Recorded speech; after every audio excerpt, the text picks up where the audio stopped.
Good evening. This is Scott Sackett. Thank you for joining me again. This is the second half of my sketchbook walkthrough. If you saw the first one, I went through part of the sketchbook. The problem is I've drawn on both sides, and so some of the stuff is upside down. So what I'm going to do on the second part is I'm going to turn it upside down and go this way.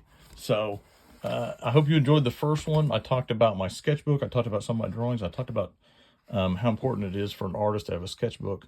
I've had a sketchbook pretty much as long as I remember. There have been times where maybe I wasn't as involved in art, so I didn't keep one like I did, but I've had one since I was a little kid. I found one from first grade the other day. So anyway, let me get started. So like I said in the first video, this is upside down, so I'm gonna just a little bit. Okay, so I'm gonna go through this, and as before, I'm just gonna go through kind of slowly and talk about different things. Kind of experimental drawing, trying to get dark. This sketchbook is a Strathmore 300. I like it. I like it because if you draw what I call drawing direct, what I mean by that is if you don't sketch in your lines too much, if you tend to have a firmer line, then the sketchbook works pretty good. It's got a little bit of a tooth to it, and you can see it doesn't allow you to get too noodly with the little thin lines because it just won't hold that. The paper's not hard enough for that. And so you have to be a little more deliberate about it, which I kind of like. Took me a while to get used to it. Anyway, that's my Bronze Age Spider Gwen. Oh, that looks pretty good. I like that. When I'm drawing, or when I'm going through a sketchbook, I generally don't show a lot of people my sketchbook. I'll show some of my artist friends. But just because I didn't draw in ink a lot in this. The sketchbook isn't the best for ink because it's not real thick paper. But that's not too bad. That was I don't know what that was. That may be a Uniqlo pen. Or Muji. Oh, I skipped a page. Muji makes a good gel pen. Oh, this is from the comic page. So I didn't draw on the back in case it bled through. That was from my from my comic book, Heaven's Rejects. That is a, forget the name of the pen. Anyway, but it's kind of a Japanese pen that I bought thinking it was black and it's blue. I didn't do a lot of ink drawing. I don't generally draw a lot in ink. Kind of a scrawny looking Thor. Oh, I didn't do, the page on the air side has a lot of tone to it, so I didn't do anything on the back of it. I thought it came out pretty good, so I didn't do anything on the back of it. And I generally, what I would do a lot of times, I'd do a rough on this side and do the finish, or do like a nicer one on this one, or if something didn't work out on this side, finish on this one. Kind of a Ms. Marvel character there. Early Ms. Marvel, if you're familiar with the character in the 70s. Again, a lot of figure drawing. Just trying to really develop a feel for like what a superhero body type would look like, you know.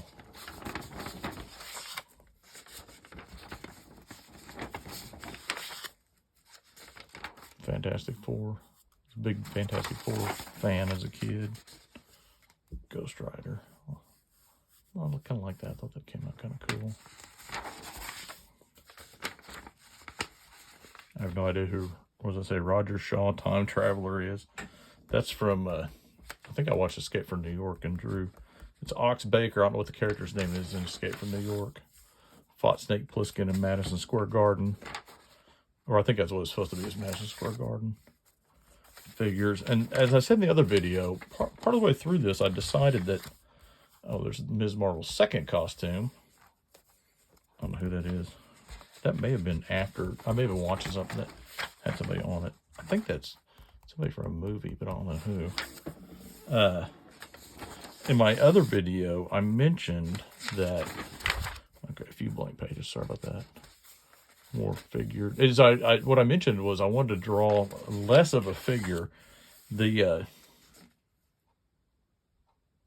kind of cool. I kind of like that. Knife thrower, the feathered hat. I kind of realized that most of my comic, even though I was drawing these real muscly figures, most of the comic characters I was drawing, Wolverine, kind of a Cyclops. I think I was trying to do like a cyberpunk looking Cyclops. Most of my figures that I drew in my comic were not, they were wearing like normal clothes. I think I was trying to do a drawing of Stan Lee. The Stan Lee as I remember him, not the doddering old man that was in the Marvel movies, but the hip Stan Lee from the 70s. I say as I knew him, as I remember him from reading about him in the comics. But I came to the realization that when you draw comics, unless you're drawing like a straight up superhero comic, and maybe even then, most of your figures, you don't need all this musculature, but you need the proportions, and you want all the bumps to be right in the clothes, but most of your figures are wearing clothes. And so it's probably more appropriate to study proportions and gesture than it is like straight up muscular kind of stuff. That looks kind of cool. Podcast notes. I did this was on Avengers 164, 166 through 166, the Count Nefarious Saga, one of my favorites, 3 issues, and I wish it would be collected in something. That's kind of cool looking. I may have copied that from something. I don't know. That pose.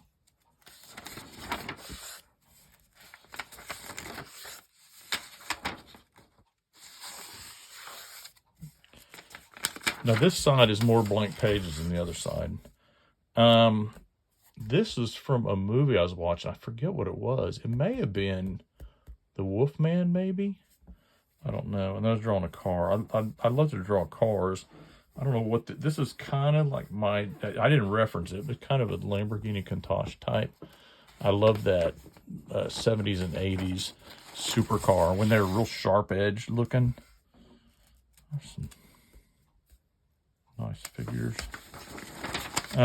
That's like a character from a comic pitch that I did with a guy. Never went anywhere. Forget his name.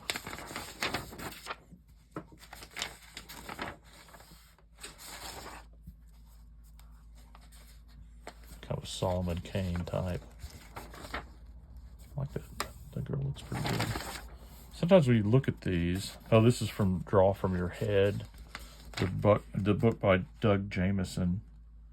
He kind of wrote down how to draw a figure. Got some examples.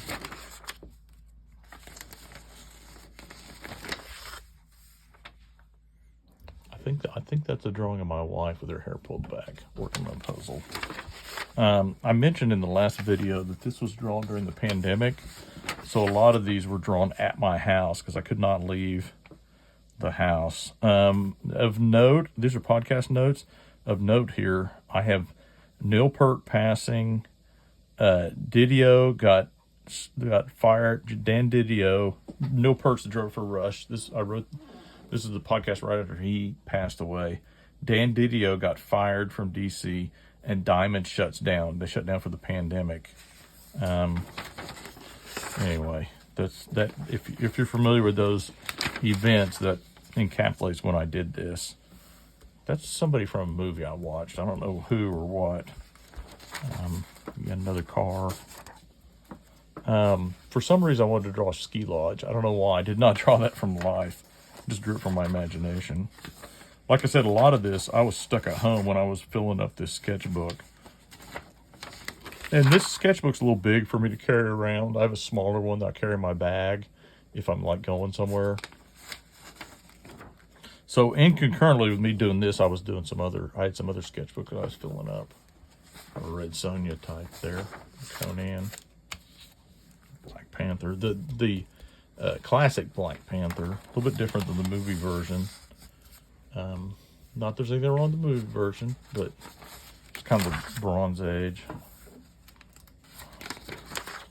Some of these blank pages are. At one point, I got it in my head that I wanted a Toyota truck. I still haven't decided if I want a truck, but I drew a truck like I wanted. I don't know if I'm gonna get a truck like that. I have no idea what these numbers are for. But anyway, okay, this kind of has a sad connotation. I'll go ahead and share it. So in March of 2021, my father passed away, and they had the viewing of the body at the funeral home. It was the night before the funeral, and traditionally, or the family may or may not be there. I felt very strongly that somebody from the family should be there, so I went. And there was a lot of people that came by, and I talked to them and stuff. And anyway, so I took this sketchbook, and this was a drawing, and I did some of the other drawings, but this was a drawing that was or a painting. There was a painting in the room there where you could view the body, and so I did a drawing of it. And honestly, that's kind of why I like, or one of the things I like about keeping a sketchbook. Now, this one's a little bit different because I don't carry it around that much. But I like, if you have a sketchbook that you travel with, and some of my others I travel with, I'll see like drawings that I did when I was at a hotel, or when we were waiting for, maybe eating at a restaurant, waiting for food, that sort of thing. The drawing should get better as I go along, right? I think that's a copy. I think I copied that from I think this whole page is like stuff I've copied from the X-Men. It looks like John Byrne stuff. That looks like a shaman drawing from John Byrne. I played D&D, and I played a magic user. That's not my magic user, but I got an elf now. We started a new campaign with new characters. A cowboy. I like drawing cowboys. I live in Oklahoma, and there's a big Western museum here in town. It's the National Western Heritage Museum. And I always get a pass to go there, and there's lots of stuff to draw there. A Black Widow. Sorry, I blanked on her name. Black Widow. I love Black Widow and the Hercules. I didn't like Hercules, but he's grown on me. I read the Bob Layton series recently that came out in the 80s, and he's kind of grown on me. He was kind of I thought he was a jerk when I was a kid, but I kind of like him a little bit more now that I'm an adult. Again, doing some loose figures. And you can see I kind of evolved to where I was like doing more, almost looser figures, but trying to get the proportions down in a way that, you could take this and add clothes to it and be done with your character, in a comic. If you didn't need a character that was had musculature, something like this. If you didn't need something like this, then that would be good enough. Or you could take that and finish it up to this, certainly. Sorry, I'm getting close to the end. On the other page is that real dark Tarzan-like drawing I did, and you can see it wore off. That's the bad thing about drawing on both sides, but you get a lot of paper. You get 200 sheets of paper on this thing, and I try and fill up the pages. Not every page is full, but rarely do I do like one figure on a page. Oh, and there's one figure on a page.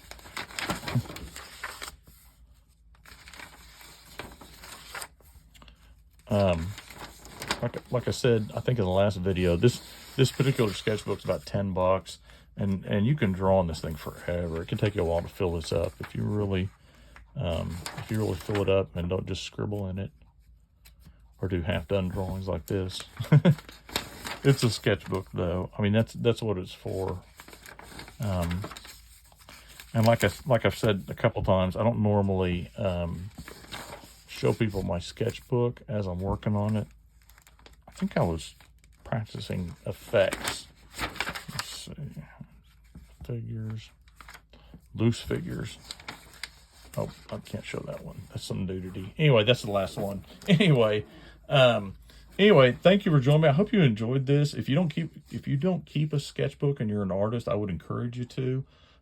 Again, something like this, $10. You can get smaller versions of this for even cheaper. You don't need anything real expensive. The problem is when people buy an expensive sketchbook, they don't want to draw on it because they're scared they'll mess it up. Something like this, you can take these apart. I mentioned in the last one, I'll pull these apart and add pages or take pages out. You can see I kind of added pages to this one because it's a little overfilled. So it was the one I was carrying with me. But anyway, that is the end of my 2020-2021 I call it my big sketchbook because it's kind of the big one I'm working on. I actually have some bigger ones that I work on, but this is the big one I was doing at the time. Anyway, I hope you enjoyed that. If you like that, please take a second and subscribe to my YouTube channel. And if you want to leave a review, that'd be great. Or if you have any questions or comments or whatever, please leave them. I try and respond to every comment. Occasionally I get people that'll take me a task or whatever about something. That's fine. That's no big deal. Anyway, thank you very much. Have a good evening. Good night.